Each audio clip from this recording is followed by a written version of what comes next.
Hello again, everyone. I am Ben Hart, if you're unaware from the title of the channel. This, I'm hoping, will be kind of a quick one today. So, I was talking last time about the BRICS plus currencies and Asian clearing union. This one's going to talk about just sort of CBDC generally. And I don't think the powers that be, the people pushing, I'm not convinced the people pushing this are as monolithic as it appears in social media. And let me get into what I mean by this. First off, let's go into CBDC real quick. I don't think people really get, I don't think the average person, even people that are actually talking about it now, I don't think the average person might even know right now what a CBDC is, even in the West. And so when I say an average person, let's call it an average YouTuber. I would say an average YouTuber might be at least moderately aware that a CBDC is a central bank digital currency. They may be conflating it with a cryptocurrency or something of this nature, but they sort of understand internet money. Maybe is the best way to sort of look at that. But specifically when we're talking about central bank digital currency, this is sort of the worst of all worlds, if you will, with regard to crypto. And there are some, myself included, who often wonder if the entire crypto movement wasn't sort of created, if you will, as a kind of front runner to CBDC, as a kind of way of predictively programming, if you will, into the minds of the population, the notion of even having internet money to begin with. And it's interesting, for those who are if I just ramble, it's because I think of these things as they come. I remember before crypto, I remember trying to figure out some way of leveraging, basically creating what you would call a Bitcoin miner now. But I remember trying to figure out, and I was young, but trying to figure out a way to create a miner for World of Warcraft gold. I remember WoW Gold was a big, thing. It was sort of a precursor. And then sort of Bitcoin came along and sort of sopped up all that World of Warcraft gold, all those notions of internet money like a biscuit on gravy. It just sort of came in and sopped all those notions up, and it got people into that arena. I wish I had been more into it at the beginning, and I may not be sitting here today because I would be doing something else. Could have ruined my life. It could have been like lottery tickets. They always say you hit the lotto and it ends up ruining most people's lives. I've actually seen some crypto millionaires who really aren't having a good time. In fact, there was the guy that was the Silk Road guy that, I'm sure he was a crypto millionaire and he died, he in custody, So it's not, the point I'm trying to make is I can remember the pre-crypto world and, sort of what we were going, like what people were going for. They were trying to find something via the internet that was what Bitcoin has always claimed to be, which I've always felt was something of a spurious claim, which is it's untraceable, it's anonymous, all of these things are pretty, at least the argument that they are very attenuated, let's put it that way. It's pretty easy to sort of shatter these arguments when you really look at them. But I don't think people that even understand the concept of a CBDC really understand the practicalities of what a CBDC is going to look like. And this is also where this BRICS currency comes in. And it's why there's an interesting, to my mind, sort of undertow, if you want to call it that, sort of flow of thinking that almost seems to want to see this BRICS Plus thing come online because they have their own grievances with the dollar system. And let me be clear, I'm not sitting around claiming the dollar system is perfect. And in fact, it seems at this point we're in the realms of what Karl Marx called fictitious capital. Chris Hedges is the one that put me onto that notion, and I went and looked into it. And, it's one of those situations where, yet again, the Marxists are right in their critique of capitalism. As I've said, I don't like the word capitalism very much. It's their word. The book is Das Kapital. It's their dialectic. It puts you into their dialectic. The But that said, I understand what people are saying when they colloquially say capitalism. I think what they really mean is free enterprise. I don't wish to be pedantic, but words matter. At the end of the day, they program how we think. So my point being, yeah, we're this kind of end phase where it's really hard to argue against notions of fictitious capital, for example. I mean, essentially post-Bretton Woods, you can make a strong argument that banking operates off of fictitious capital in the United States. And it's when the breakdown of the spread in fictitious capital occurs, that's where you get the breakdown in banking. For example, Silicon Valley Bank, at least the nominal reason it fell over was because the yield on the bonds was not in line with the current market conditions, and it resulted in an insolvency kind of situation. But again, when you sort of look at it and say, so it's capital making capital that's being used to undergird other people's capital, it gets really hard to not get into the fictitious capital feedback loop. My point being, people have their problem with the dollar system. I can understand that. I'm not believing that this BRICS currency is some sort of savior. It just is. It's on the horizon. It's like looking at a hurricane coming. You can believe it's not coming all you want. It's coming. I don't know when it's going to hit, but it's coming. We can kind of estimate and guesstimate.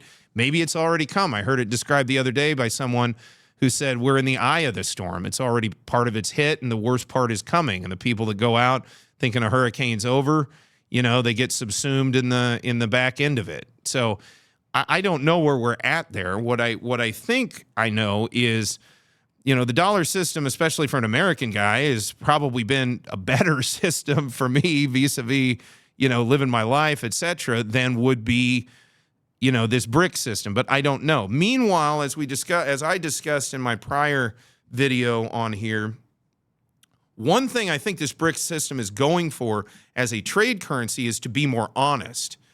And the flaw that I think that these countries that are creating this BRICS currency may see, and I'm not sure I'm quite getting them, but it looks to me like what they're trying to do is create what Bretton Woods was supposed to be, which was there was a tabulator that was tied to gold, and then that tabulator was tied to national currencies throughout the world. The problem there is that tabulator, i.e. the dollar, which was pegged to gold, it ultimately got overprinted because somebody actually was printing it for their own national currency. Whereas what I think BRICS Plus is going to try to come up with is a gold-based trade currency, which is effectively just a yardstick, a measuring tool, if you will, for how much gold the parties to the system owe each other in terms of their balance of trade. That's what I think they're trying to do. I don't know this, but if the logical thing based on what you can see from the outside and how the Shanghai Cooperation Organization is coming online with the way that you can immediate fungibility from commodities to yuan back to gold, why not just pull out the middleman altogether? Because the rest, you're always going to have these propaganda problems. If you're looking at it from their perspective, if you're always going to have these propaganda problems, people saying, oh, we don't like the yuan because the yuan doesn't freely float, et cetera, et cetera.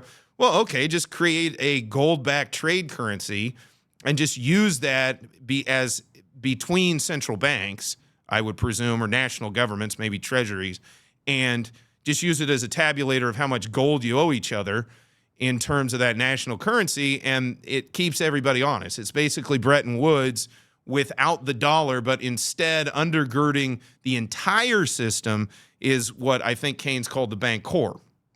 That's how I sort of looked at that. So that's what they're going for. I don't necessarily think it's better than the dollar system in the sense I think it's really going to be a bad situation if it does come online, is ultimately widely adopted, because that will have tremendous downside ramifications for the West.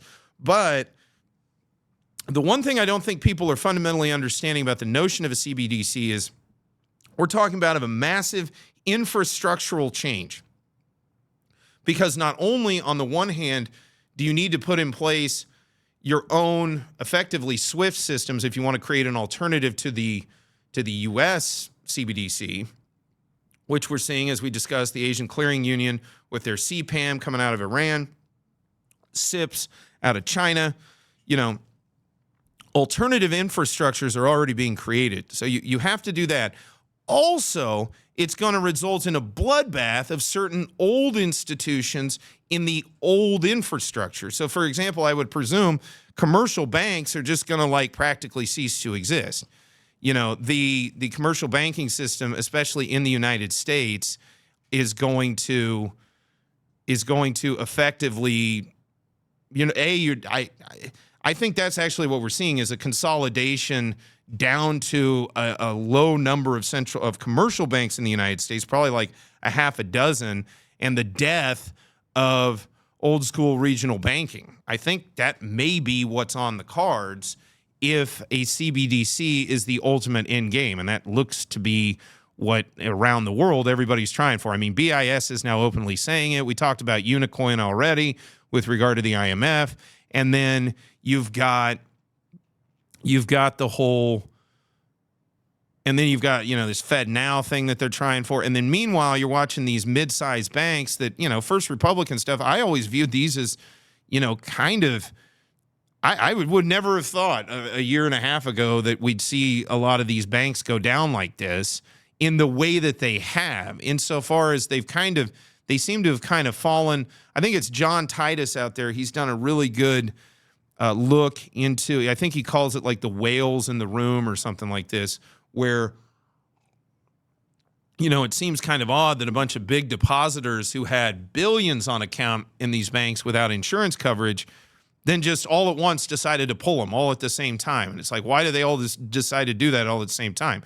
As he said, he doesn't quite know the answer, but he knows what a bad reason is, which is, oh, yeah, we did, like, I think he said, we just decided to keep $1 billion in a back alley dice game for years and then up and decided to move it. That's not an explanation that makes a lot of sense. If it was a hit job sort of deal where it was intentionally done to undermine certain commercial banks, then why was that done? Well, then the question becomes, was it done for consolidation purposes? And I think, you know, again, without knowing that that's the case and not saying that it's the case, it seems like it's logical to infer that it may be one of the reasons. There may be some other reason we don't know. Whatever. Okay, so on the one side, I don't think people are really understanding the infrastructure, the infrastructural problems. I don't think the average person that's looking at this through any lens, up and down the spectrum, by the way, really understands how horrific this would be. In the sense that, imagine you can't live without a smartphone.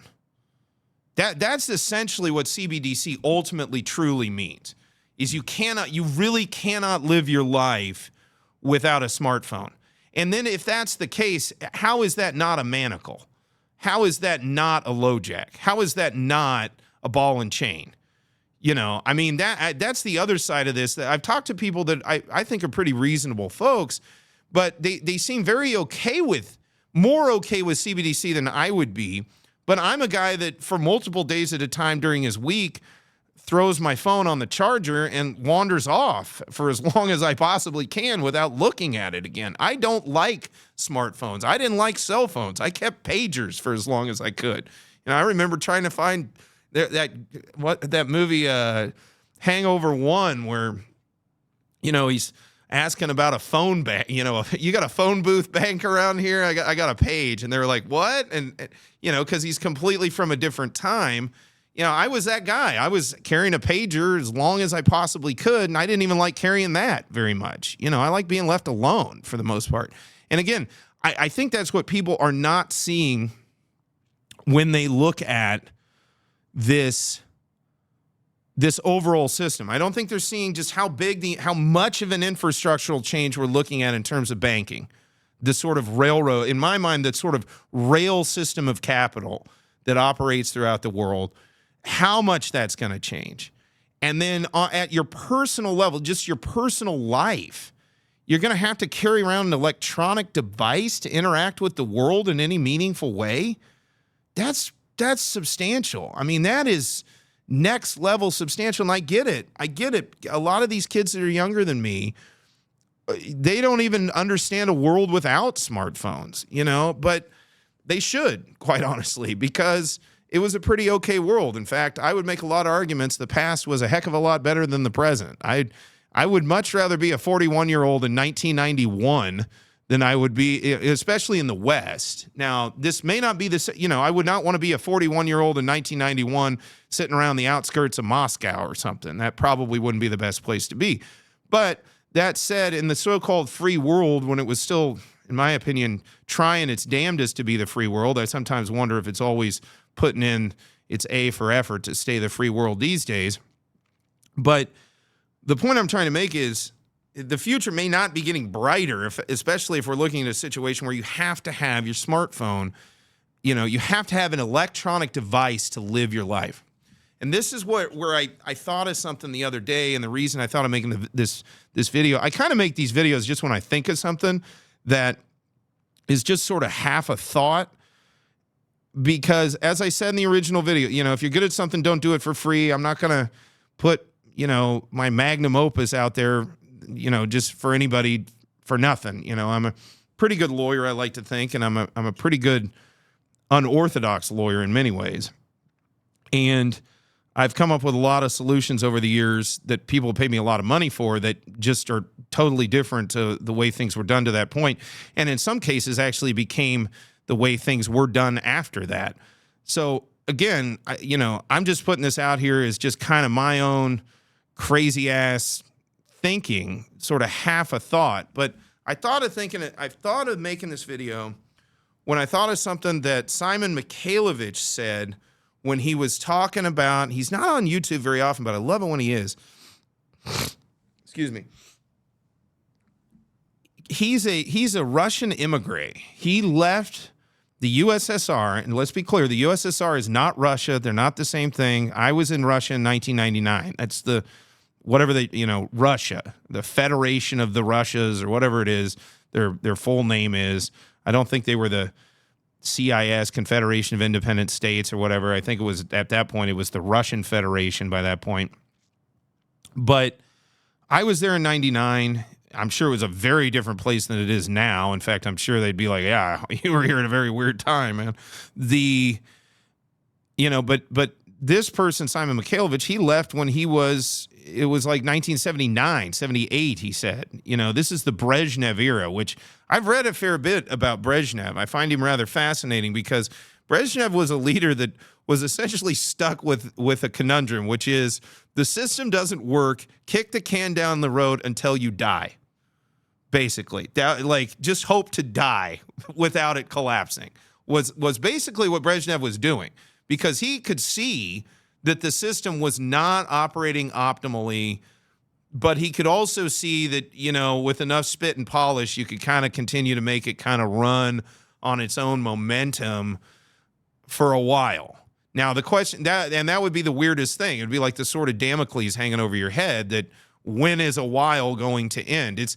I one time told somebody that I didn't I've told people this before. I liked the election of Barack Obama. It really improved what I call brand America around the world. It helped in that regard. But I didn't really respect him with regard to financial stuff, because like Brezhnev, he had a situation where he had a system that was effectively broken. But instead of fixing it, which could have been done, and people kind of forget this, he came in on the heels of George W. Bush, a person who at that point was not widely loved, going out by much of anybody at that point after 8 years in office. In a political context, he had an absolute, pardon the language, but an absolute economic clusterfuck he had to deal with in terms of the overall economy. I mean, the banking system was in shambles. Now, he had a model, in my opinion, to fix it, which was essentially FDR. You could have brought back in some of those regulatory schemes and structures, notably actual Glass-Steagall, not that thing, Dodd-Frank or whatever it was they called it, that was just kind of a paled in comparison version. Really, if anything, actually may have created more opportunity for even more shenanigans. But he didn't do that. He kicked the can down the road. But the difference between him and Brezhnev was Brezhnev had to do it till he died, and he just got lucky and died before it collapsed. Barack Obama had a definite end date, and I've often wondered if he didn't consult, his mandarins around him, and they didn't tell him, look, by our calculation, this thing, we can keep it going for at least another 10, 12 years like this, even though it's not fundamentally a sound way to do things. And I think he might have opted for that.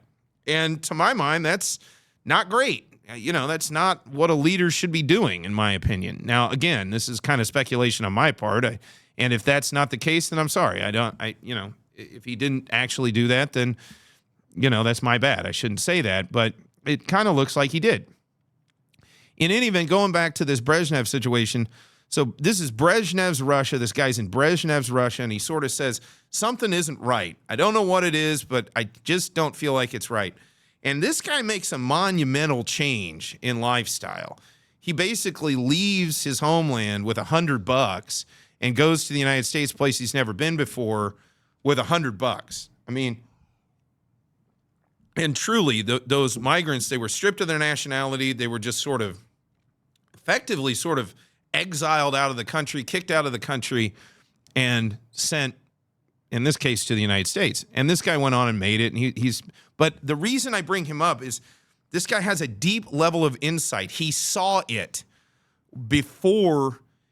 He sort of saw the train before the final track. He saw the train coming before they finished building the tracks into the town.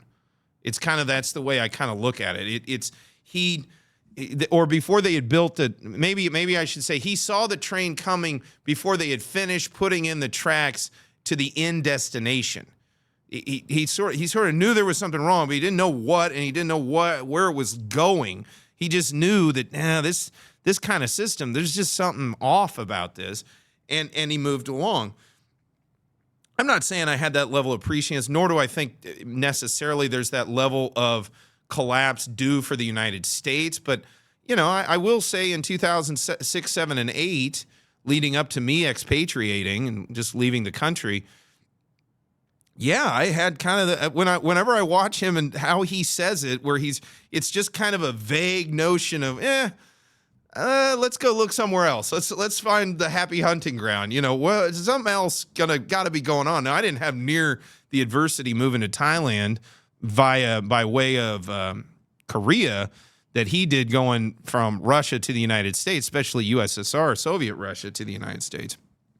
But again, it's more the fact that he saw something that just kind of resonated with me. Then his analysis of how it fell apart. I'm fascinated by Eastern history. I've always loved history of the Byzantines. I love the author John Julius Norwich.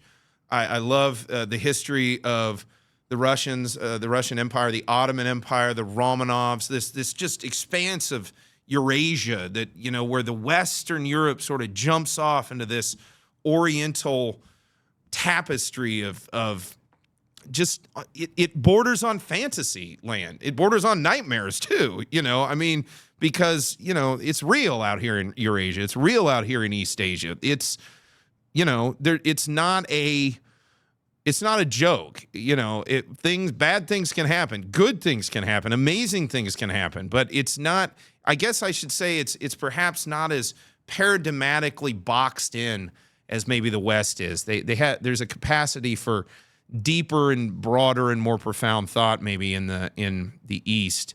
But the point I'm trying to make is I've always found this stuff fascinating. So I've read in depth about the fall of the Soviet Union. There's a great book called The Oligarchs, which talked about the main players who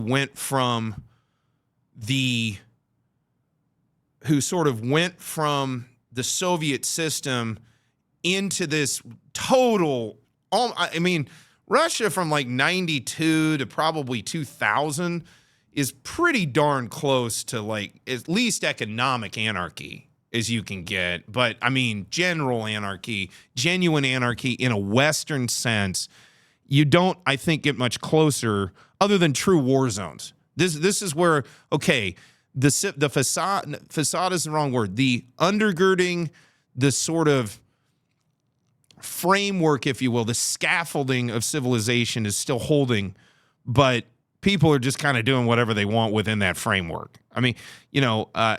What's the Kowloon Bay, the old pirate bay that sat next to Hong Kong that like nobody declared any kind of sovereignty over. It was just sort of left in this terra nullius position, but it still operated. There was codes of conduct. There were people that had their own, I think there was like a council that ran it, and there, even though nobody claimed it, and there were deeds, like you could own land there, sort of own in a sense that you could use it, whatever.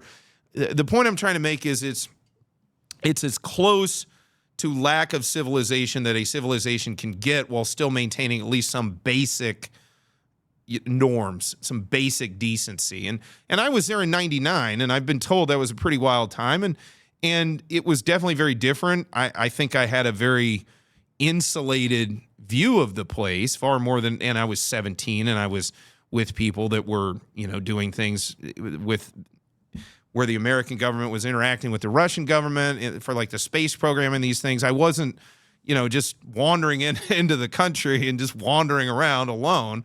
But you could see the way things worked. It was just a very different, just a wildly different place. The point I'm trying to make is what Mr. Michaelovich talked about in his analysis of how the Soviet Union fell. I kind of noticed years ago in the book, The Oligarchs, and what he talked about was there came a point toward the end of the Soviet system where what he called, this is his word, by the way, I don't want to steal this from anybody, counter elites. And this I think is key to CBDC, and why I don't necessarily think CBDC is going to play out the way that a lot of the folks that are talking about it at this moment think it's going to play out. So as the Soviet Union was kind of coming apart or unraveling, just because it was not feasible, you cannot, what the Soviet Union proved is essentially you cannot run an economy on platitudes and goodwill. That's basically what it came down to, or maybe platitudes of goodwill. You just can't. As much as you want to believe each according to his ability, each according to his need, people aren't going to do that. It's going to be me, myself, and I. That's primarily the way people operate. The genius of so-called capitalism, or what I call free enterprise, a free enterprise system with rule of law, that, again, the American system is probably the best example of this. Constitutional republic, rule of law, free enterprise system. Maybe you could argue Switzerland is somewhere in this same milieu, and many other places adopted it later. But what I'm saying is at the beginning, that type of system basically says, yeah, we understand, me, myself, and I is the way the world works. You're going to have to work within a legal framework, and you're going to have to at least adhere to certain norms of civility. That's basically how the free enterprise sort of liberty system of early America, and maybe, again, early Switzerland, especially the old canton systems when Switzerland was still this sort of nebulous thing. That was sort of how it worked is, there's, to quote the Big Lebowski, Smokey, this is not Nam, this is bowling, there are rules, and that's kind of how free enterprise moved forward and ended up being dominant. That said, clearly the communist system did not work. The fundamentals were there that were eroding it, but there was the elite, the people that were in power. There was a section very at the beginning. There was a lot. I suspect in like 1980, everybody was still on board in the elite echelons with the overall situation, with what they were doing. But by call it 89, I think definitely you would have had formed a very clear counter elite, what Mr. Michaelovich called a counter elite in one of the YouTube videos I watched him do recently. That counter elite, that was the real catalyst for the end of the Soviet system. Yes, there was stuff that came up from the bottom. Yes, there was organic stuff, but that was primarily, people don't really remember this, I don't think, very well. And I don't even remember it very well personally. I remember it happening. I was alive, but I've had to go back and read more on this. A lot of the organic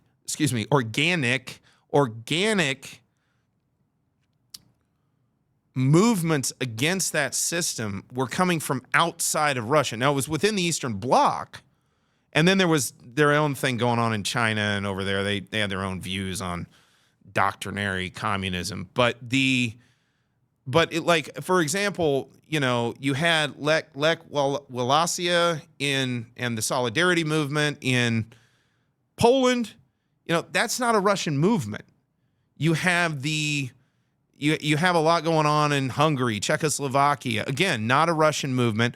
Not a lot of credit is given to the fact that sort of forcing the USSR to sign off on the Human Rights Treaty was a big, big deal. I think Rickards points that out in a number of his books, Jim Rickards, that getting the Soviets to sign on to that caused there to be at least something you could hang your hat on legally in that part of the world to say, hey, I mean, is it really cool that we're just locking people up for nothing or putting them into psych wards because you must be crazy if you don't love the beautiful system that we've created here.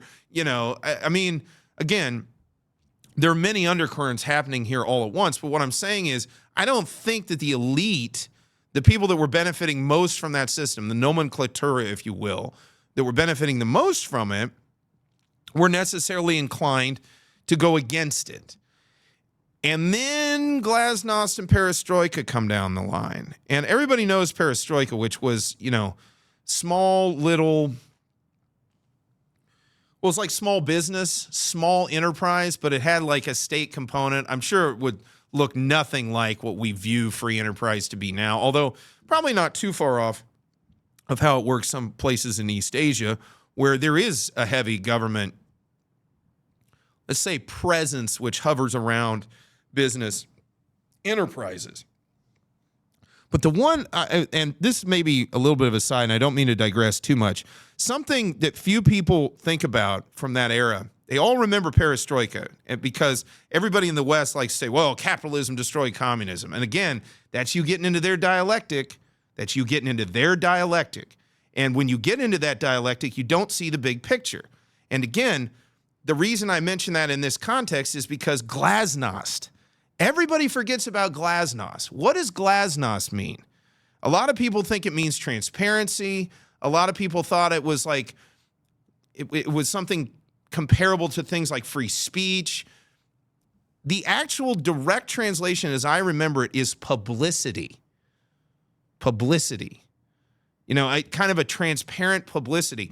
Every time now in the modern world, especially in the world of CBDCs, which could only be born of a world of social media, do I sort of look back on that era and say, maybe that Glasnost thing, they were kind of tipping their hand a little bit there, that was where they were trying to go. They just might not have had the technology yet for it or whatever. Hard to say, but I always think it's funny, to kind of circle back here, I always think it's funny that Glasnost publicity, again, in a social media sort of context.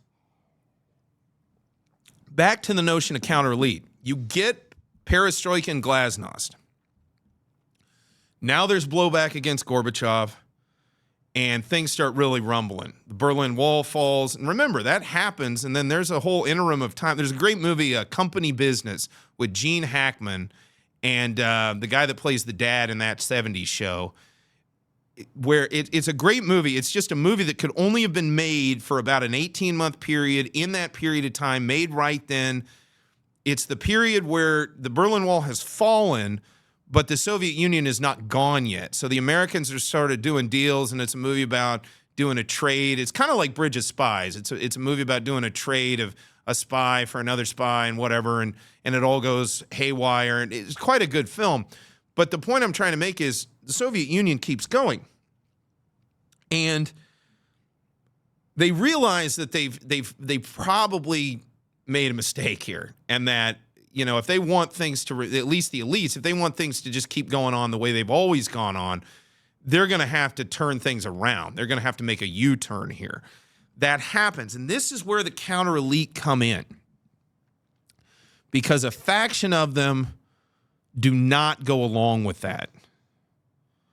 And this is the thing that I constantly look at and I wonder about with CBDCs, is you got to remember, these legacy even the huge multinational corporations that are out there that you can make big arguments as to, are they the good guys, the bad guys in the woke era? God only knows. And, I got to wonder if they even care about making money anymore, some of them. But a lot of these are legacy corporations or spinoffs or whatever, or subsidiaries of the old East India Company, British East India, Dutch East India companies. I mean, just for one example, okay?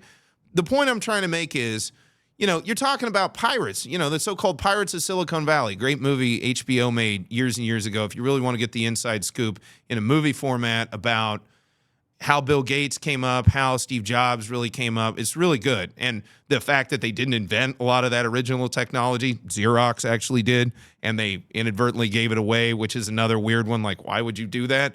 But okay, leave that aside. I'm just saying, I cannot imagine the people that are super smart at the top in the so-called elite are all sitting around happy, scrappy that they got to be wearing around a low jack to be able to go get a cup of coffee in the future.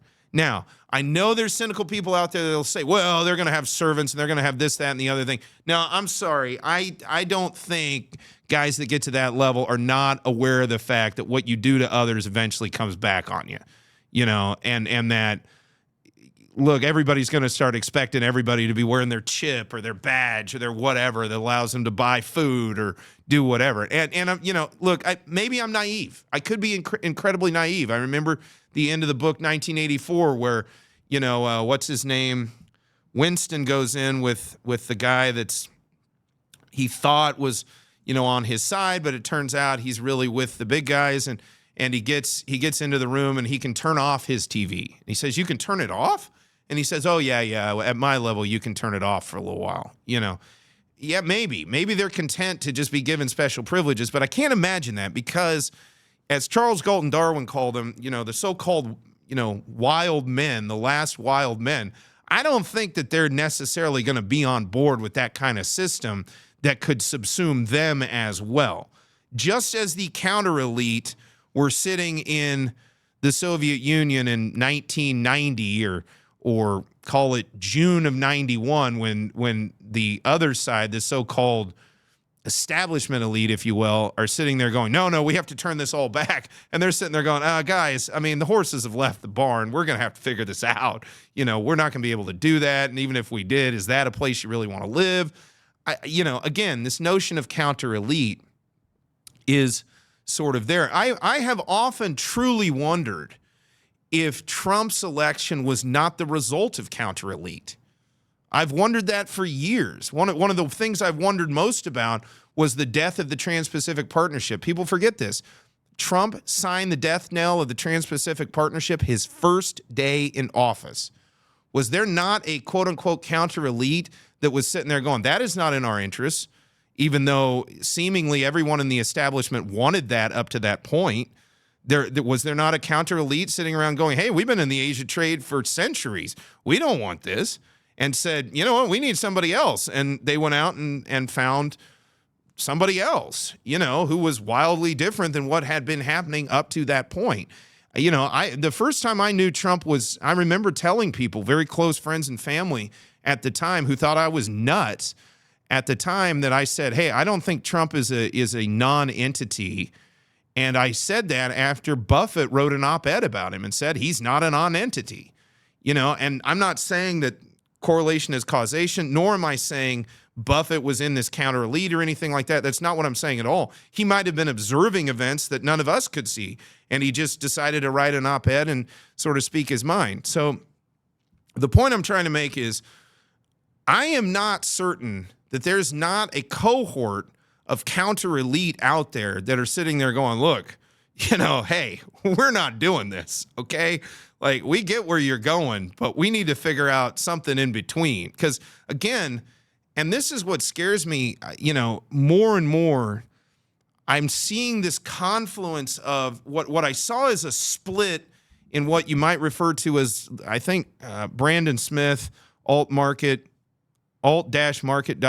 He writes blogs from time to time. I like to read him from time to time. Nobody else seems to notice him except Zero Hedge. he talked about once, I remember reading that cryptocurrency split the so-called liberty movement because it resulted in there being gold people and crypto people. And that in his mind, crypto was kind of a possible Trojan horse, if you will, at least conceptually. I sort of see a circling back of all of this in a possible CBDC that's gold-backed. Imagine a gold-backed CBDC. Now all the gold bugs might like that idea. I know it causes my ears to prick up because it's, the whole financial system has collapsed. We're reevaluating gold. We're going to say gold's $50,000 an ounce, but it can only be, you have to go and sort of load it into the system so that you can get your CBDCs back, and we'll sort of tabulate it for you. It'll be like a bailment or something like this. I can see that. And now it's gold, and now it's CBDC. And just because it's gold back doesn't mean it's not traceable. It's like, again, they came at us with Bitcoin in the beginning and said, it's untraceable. And it's like, well, no, it actually is quite traceable. In fact, the blockchain is the tracing mechanism. That's exactly what it is. The blockchain is a tracing mechanism into infinity, essentially. Again, I could see a system where they would take gold and sort of do the same thing. So point I'm trying to make is, I did kind of ramble around, and that's just how I'm going to do these talks, I guess, if you want to call them from here on out, is, and these are probably better to be listened to, frankly. I do this because it keeps my focus looking into the camera. I kind of view it as like doing a lecture or something. At one time, for a very brief moment there, I was an adjunct professor, so it kind of just, I don't know, maybe I'm sort of inclined that way. But the point I'm trying to make is, I am not convinced that the full panoply of the elite, or pantheon might be a better word for it, of the elite are just going to go along with this when they really sit down and think about it. And to think that these folks are dumb is a very bad thing to think. These people are not stupid by any length or stretch of the imagination. So, but that said, we could end up with a bifurcated world where people that didn't make the right calls at the right time end up kind of effectively shunted off into this system that they can't get out of. So again, maybe, as Jefferson said, eternal vigilance really truly is the cost of liberty, and in earnest today. And I can hear knocks on my door, so it's probably time for me to sign off. We'll see you later.